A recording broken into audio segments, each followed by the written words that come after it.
everyone, this is Sid here and welcome back to another video. Basically, most of the people who watch my YouTube channel are Wings of Fire fans because I actually started off as a Wings of Fire themed YouTuber. So I would make videos drawing Wings of Fire dragons and talking about that book series, but as I grew a little bit older, I sort of fell out of love with Wings of Fire and my focus started to shift more towards drawing art of other things instead.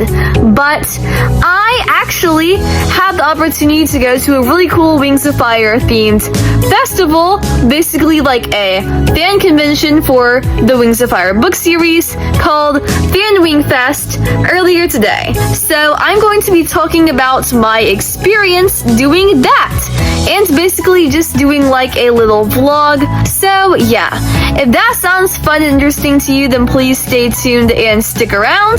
And without further ado, let's get started, shall we? So basically, my journey to the FanWing Fest began the day before because the FanWing Fest was supposed to start promptly at 9 o'clock, and I do live 2 hours away. So my mom wanted to go the day before instead of driving the morning of and having to wake up super early and all that great stuff. So basically, we headed into the capital, as the people from the Hunger Games would say, the day before, and we actually stopped to eat at a restaurant. We went to the Cheesecake Factory, which is a really cool restaurant that is basically exclusive to our capital. We don't have one in our hometown, so I thought it would be a really cool place to go, and it was so good. The food tasted amazing. They had this really nice warm bread. They had like sourdough bread and brown bread, but it tasted delightful. And I had the roadside sliders. They tasted really good, and some fries. And I also tried the Linda's chocolate cake, which like I would 10 out of 10 recommend any day. It tasted absolutely delightful. It tasted like Publix chocolate cake, which is my absolute favorite of all time, but it also had the crunchy texture of the chocolate chips, so that was very, very good. And I wish I could have had all of it because it was my favorite thing ever. So yeah, I would definitely recommend that. But as for the actual FanWing Festival, as I said earlier, that started at 9 o'clock, so I had to wake up extra early and get ready. Basically, they said in the email that they sent all of us with like the basic outline of what would happen throughout the day, that there would be a costume parade and we would be able to dress up in our dragon costumes if we had any that we wanted to make, but I did not have the time or energy to make a dragon costume, so I just bought a dragon shirt online off the internet on Amazon, and I swear there were about like 5 other people at the FanWing Fest that had on the same shirt as me, which is pretty interesting. But yeah, basically here's what it looks like, the amazing outfit. And here we went to the FanWing Fest venue. Our FanWing Fest was held at a church. I know in another state they had it at like a high school or something. I think it's just at different places depending on where it is, you know. But we got there like 45 minutes early. It was supposed to start at 9 o'clock and we got there at like 8:15. But there was already like a huge line. I'll put a picture up on the screen right now. But like there were so many people. And they said that they sold over 1,000 tickets and that our state was gonna have one of the biggest FanWing Fest like there was. But it was just like insane how many people there were. But once the line actually got moving, we were able to go by pretty fast, you know. We were able to do the registry and the check-in, and I got my card. Basically what the card does is it just tells you what tribe you're in, and your tribe is basically the time slot you get for your photo opt with Tui. So the Sandwings, Nightwings, and Mudwings all got the morning session, and the Rainwings and Seawings all got the afternoon session. So I had my photo opt in the morning. My mom got her little chaperone sticker, and we headed into the activity center. There we had lots of cool things to do, like they had arts and crafts, and they had lots of things you could take your picture next to. I took my picture in front of the Mud Kingdom, Sea Kingdom, Rain Kingdom, and Night Kingdom backdrop drops, I do look a little bit silly in front of the Night Kingdom one because I didn't know what pose to do and I just ran out of ideas. So yeah. I also took a picture in front of my favorite Wings of Fire dragon outside, Prince Winter. He is my absolute favorite. He is just such a slay and I love him so much. But yeah, in addition to having all the cool things you could take your picture next to, they also had all these cool questionnaires. They had some questions like, which dragon would you want to be your sibling? I said Sunny because she would always lift me up when I'm feeling down. They also had, what are some of your favorite books to suggest for fellow fanwings? I just said Warrior Cats because I also like reading Warrior Cats. It's sort of similar to Wings of Fire. It has a similar sort of vibe and aesthetic, so yeah. They had, which dragon power would you want to have? And I put Venom because unlike Animus Magic or Mind Reading or Fire skills, there aren't really any downsides to having Venom. Someone else said Animus Magic because they don't care if they go evil. What the heck, guys? I thought that was a pretty funny response. And there was also a station where you could vote for your power using some stones, so you could see like which power had the most votes, and it looks like Animus Magic had the most votes. It looks like everyone wanted to be overpowered, but Magical Death Spit does have lots of votes. So yeah, there were these little things where you could color in a tiny piece of a larger picture, so everyone got to add their own artistic contribution. They had a Silkwing, a Nightwing, and a picture with lots of dragons on it. I think it's just all the dragons from Arc 2. And then I was able to do my photo opt with Tui.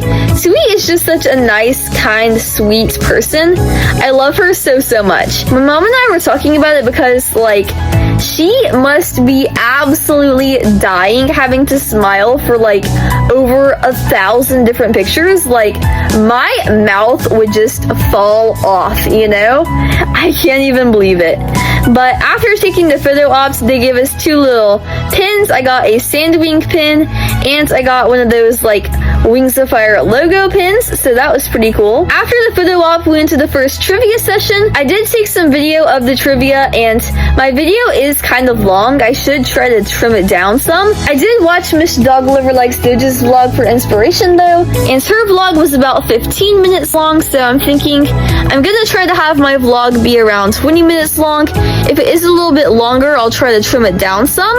But yeah, basically they asked lots of cool questions and some of the kids, about 12 of them, got the opportunity to engage in a really fun trivia competition.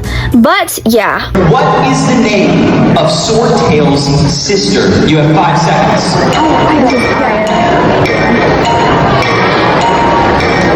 Time is up. What is the name of Swordtail's sister? No! That is incorrect. Oh my god. What is the name of Swordtail's sister? Yeah. That is correct.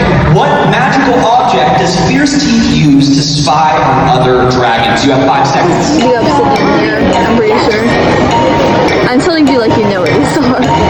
Time is up. What magical object does Fierce Teeth use to spy on other dragons? Time is up. That is incorrect. We're going to pass it to the Silver Winglet. We're going to ask you the same question. What magical object does Fierce Teeth use to spy on other dragons? Obsidian mirror. That's correct. What does Cricket name the dragonette who hatches after Cricket saves her egg from Wasp? You have 20 seconds. Time is up. We had the question of what does Cricket name the dragonette who hatches after Cricket saves her egg from Wasp? What is your answer, Goldwing? Bumblebee. That is correct. We asked you the same question. What does Cricket name the dragonette who hatches after Cricket saves her egg from Wasp? Can you please show us your answer? Bumblebee. That is correct. After the trivia video, we went to go to the food trucks because we were thinking about going to go eat at one of the local restaurants again, but I was scared about not being able to come back in time for the costume parade because I definitely wanted to watch and get some footage of the costume parade. So we just went to one of the food trucks. There was like an American food truck and the Mexican food truck. We just went to the American one, and I got a hamburger and fries, and my mom got some chicken tenders. And my fries were not the greatest of all time. They did not taste very good. And neither did my hamburger. It was like extremely gristly and hard and gross, but it was fine. I wasn't there for the food. I was there for the wings of fire. And that aspect definitely delivered. So yeah, after eating lunch at the food truck, we got to go to the costume parade. And the costume parade was really cool because at Miss Dogloverlikesdoge's convention, they all just went like around in a circle.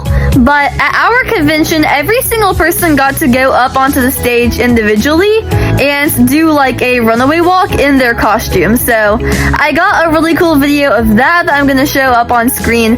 It is a really long video, so I'm probably gonna speed it up a tiny bit, but yeah. Look at all this blue. You want to. Look at this. That's a lot of great job. Come on, look at all this yellow. Great job. Next one. Look at this.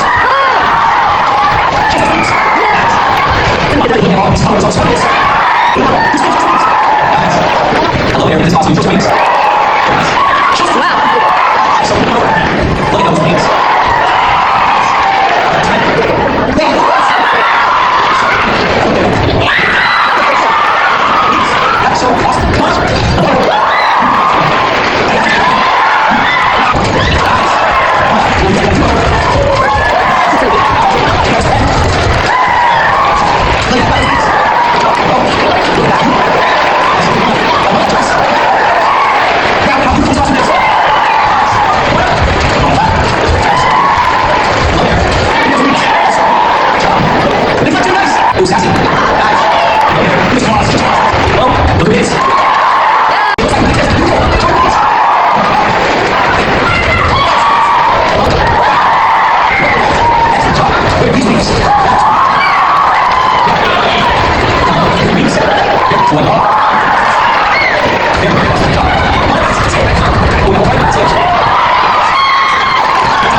The costume parade was super duper exciting to watch because all of the costumes were just so creative and like so talented too, because our fandom has such amazing artists and creators, and like I just know personally like I could never ever make anything like that, you know? So yeah. And after the costume parade, we got to meet our special guest. So basically, there was an author guest who was special for the convention. I heard at some places they had Joy Ang and they had like Mike Holmes, who are the artist for Wings of Fire, the cover designer, and the like graphic novel artist. But special guest that we had at our convention was Jackson Pearce, who is basically just a fellow fantasy writer, and she does lots of stuff with like teaching classes for young teenage writers on like how to craft stories and stuff. So I thought that was pretty cool. She got to answer some questions and give some writing advice. I think it's more of a sort of writing in general tip, okay? I talk to a lot of students who are very worried about writing something and they think like, what if I write it and it's not good? Or what if I write it and it's not as good as this other thing I love? Or just what if I write it and I don't love it? And my response to that is like, what if that happens? Because for a moment, if you are a writer or an artist of any type, honestly, truly think for a moment, like let's say you write a book or write a story, even a paragraph, and you work so hard on it, okay? You really love it. You've put in the time. You write this and you look at it and you're like, well, that is very bad. That is not good. Literally nothing happens. No one dies.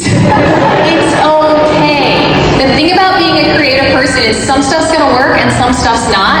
And you just gotta kind of embrace the stuff that doesn't, and now just write another one next time, right? Whenever you've been creative, you haven't wasted your time, even if it's not good. And I have written some not good stuff before, okay? It's been not ideal. Yeah? But even if you write or if you create anything that's just not exactly what you wanted it to be, you just make something else, okay? Like, don't sweat it. Calm down is what I'm getting at. Calm down. That's a good answer. Let's hear it one more time for Jackson. And she got to talk to Tui, and then, of course, we got to meet Tui herself. And Tui just shared lots of information about, like, her inspiration for writing Wings of Fire, and she also shared some information about Arc 4 and Book 16 of Wings of Fire. So, that was pretty cool. She is a #1 New York Times, USA Today, indie bookstore best-selling author. She's a 2-day champion on Jeopardy! You know her. You love her. She is the queen of Wings of Fire. Please help me give a big fan wing welcome to Tui T. Sutherland.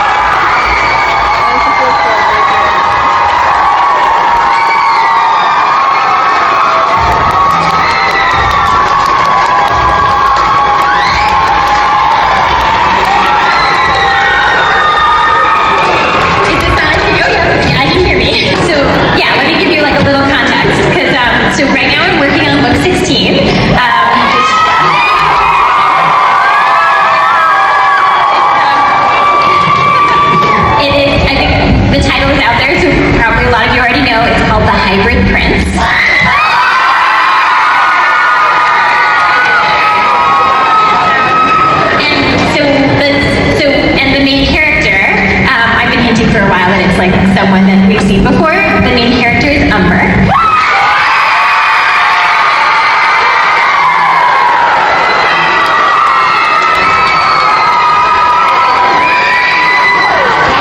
He's a character that I love and that I like. So the last time we saw him was at the end of book 6, where he's like fleeing Jade Mountain Academy with his sister. And then, like, almost as soon as I wrote that, I was like, where did he go? When I got to book 15, I was pretty tired. I've written a lot of books really fast. So I was like, okay, I'll end book 15 in a way where if I don't have any more ideas, like, this would be a happy ending at least. Then I wrote it, and then I was like, wait, but there's a couple of things that I haven't addressed, and I can't not write them. So one of them is that Sky and Peril have to meet each other.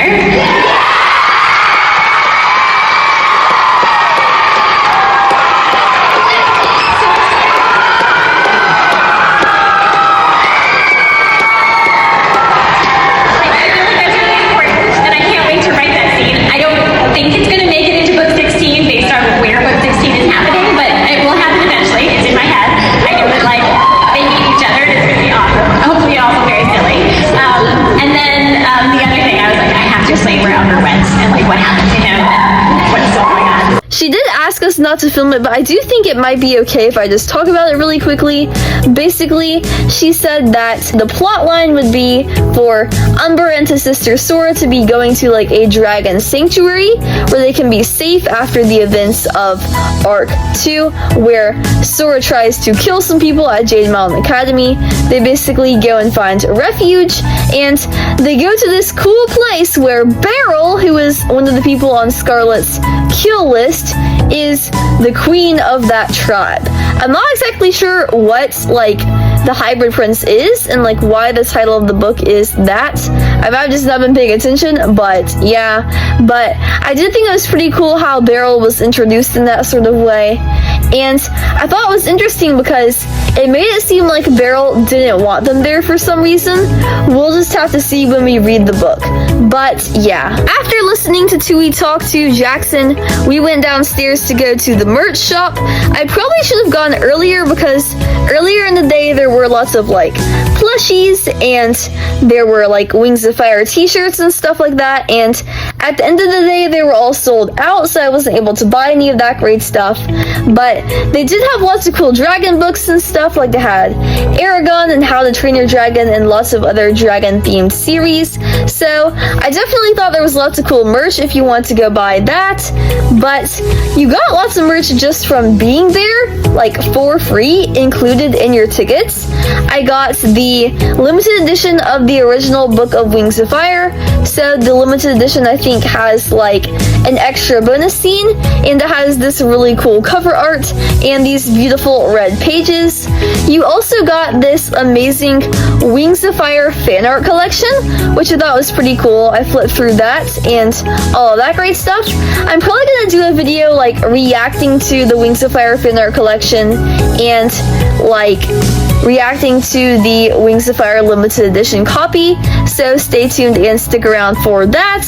And we also got these really cool bookmarks, including bookmarks that were like holographic and a bookmark that you could color in with your colored pencils. And I also got all of these ribbons for the different dragon tribes. And yeah, I thought overall it was a really cool experience, and I definitely liked having that experience. I think that they're gonna do FanWing Fest every single year, so it's gonna be a yearly thing. I definitely want to go next year, and I hope that y'all guys get the chance to go next year as well. If you didn't get the chance to go this year, I hope that it comes to y'all's hometown or a city near y'all and y'all get the chance to visit. And yeah, but anyways, I hope y'all guys all had an amazing time watching this video, and if you did, please make sure to like and subscribe, because those helps me out so much when you do, and I really appreciate it. It also helps you because you will never miss out on a single new upload. And yeah, I just reached 2,000 subscribers on my YouTube channel, so that was such an amazing milestone for me, and I was so happy and excited. If you want to take your support from me a step further, then you can go and click the links in the description box down below. Those will take you to my other social media accounts, like my Instagram account, Pinterest account, Roblox account, Unveil account, Artfight account, and all of that great stuff. I also have an Instagram Grubs account where I post all of my food pics, like the food pics from my FanWing Fest journey. So if you want to go see all of that, then I will have links down below. And yeah, anyways, I hope y'all guys will have an amazing rest of your day, and I will see you all in the next video. Always remember that I love you, and goodbye, eat more waffles, and peace out.